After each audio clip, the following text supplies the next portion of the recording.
the park drains all the water into the garden, and then this kind of filters it and drains it really quickly with all these like smaller kind of pebbles and things. And these corkscrew willows help to absorb all the water. And they were like Andrew was saying, like you can take like a branch of this and stick it in the ground and it'll plant. And I think like from some of the older gardeners telling me like, oh, we planted these corkscrew willows, like we just stuck a big corkscrew willow stick in the ground, and like 15 years later it's like this.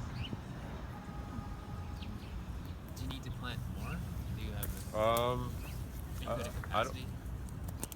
They do take up a lot of shade. Like this whole area will be shaded in a few weeks when the leaves come out, and so you want to, in the gardens, you kind of want to have a balance of like spots with good light to grow food in, and like this kind of area was already kind of established as a bioswale, so it's pretty much going to stay that way for foreseeable future.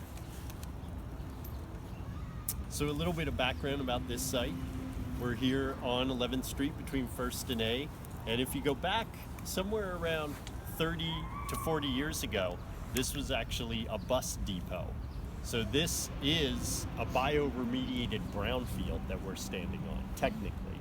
This was all a contaminated, old abandoned bus depot with one of my favorite acronyms you will find in the EPA materials, LUST, right? LUST. There's over 200,000 lustful phenomenons in the United States, and this acronym, LUST, stands for leaking underground storage tanks. And the other fun thing about LUST, there's a lot of fun things about it, but the EPA's definition of it is that there's 200,000 of them, they estimate, in the United States. And here's the fun phrase on the last part of this: the whereabouts of which are unknown. According to the General Accounting Office and the federal government, there's 200,000 leaking underground storage tanks, the whereabouts of which are unknown. Because, you know, there's some like gas station in Nebraska that got leveled by a tornado that is just tumbleweeded over, and now underneath there's a leaking underground storage tank of 10,000 gallons of gasoline that's contaminating groundwater in the middle of Nebraska, right? So you've got 200,000, the whereabouts of which are unknown. But here, where we are in 11th Street between 1st and A, this was a bus depot with diesel tanks that were contaminating the school that we're next to. So we also have a variable of sick building syndrome, where the students were having so many health problems that the community got motivated to clean up this brownfield.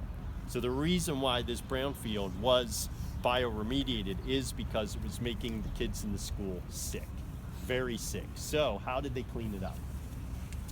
Got a group of environmental engineers, they got nonprofits, they got community groups together, and they all did an engineered design for this site where they brought in a huge liner that was a leftover scrap from the Fresh Kills landfill being capped, because one of the people on the team was Bill Young, who's an environmental engineer who works with Paul Mankiewicz in the city and does a lot of the engineering behind cleaning up contaminated sites. Bill was also hired to put the cap on the Fresh Kills landfill, which is now a 4,000 acre native ecosystem. So Bill designed that, engineered it, had some leftover huge scraps of liner from creating that, brought it here, contributed here for free. Carl Hammer came down from northern New York, where he was running a compost operation at that time, and also consulted on the project, on the soil mix that they would use. So they lined it, they put in deep wells that are monitoring wells so that they can test that the contaminated fuel keeps dropping lower and lower. Then they sculpted the whole landscape to drain to the center to these retention basins so that the water would saturate and keep flushing the diesel fuel further and further down, and eventually dilute it to where it wasn't at all anywhere close to the top horizon of the soil.